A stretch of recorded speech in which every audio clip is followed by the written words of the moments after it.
পূর্ব ঘোষণা ছাড়াই ভারতের ত্রিপুরার বন্যা নিয়ন্ত্রণ বাঁধ খুলে দেওয়ার কারণেই বাংলাদেশে আকস্মিক ভয়াবহ বন্যা দেখা দিয়েছে বলে অভিযোগ করেছেন বিএনপির ভারপ্রাপ্ত চেয়ারম্যান তারেক রহমান। এক ভিডিও বার্তায় তিনি এই অভিযোগ করেন। এ সময় দুর্গত মানুষের পাশে দাঁড়াতে বিএনপি নেতাকর্মীদের প্রতি আহ্বান জানান তারেক রহমান। বন্যার অন্যতম প্রধান কারণ উজানের দেশ প্রতিবেশী ভারতের ত্রিপুরা রাজ্য প্রশাসনের দায়িত্বহীনতা এবং খামখেয়ালিপনা। তারা হঠাৎ করে বাঁধ খুলে দিয়ে বাংলাদেশের বিস্তীর্ণ এলাকাকে ডুবিয়ে দিলেও একটি বারের জন্যও বাংলাদেশকে আগাম সতর্কতা দেয়নি।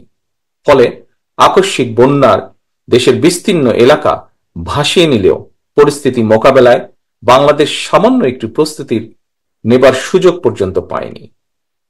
প্রিয় দেশবাসী, বন্যা কবলিত এলাকার মানুষগুলো এখন মহা বিপদে।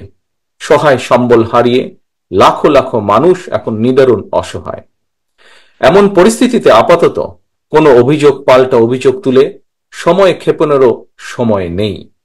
বিএনপি বিশ্বাস করে বন্যা কবলিত এলাকার মানুষের জীবন ও সম্পদ রক্ষা করাই এই মুহূর্তের প্রধান অগ্রাধিকার।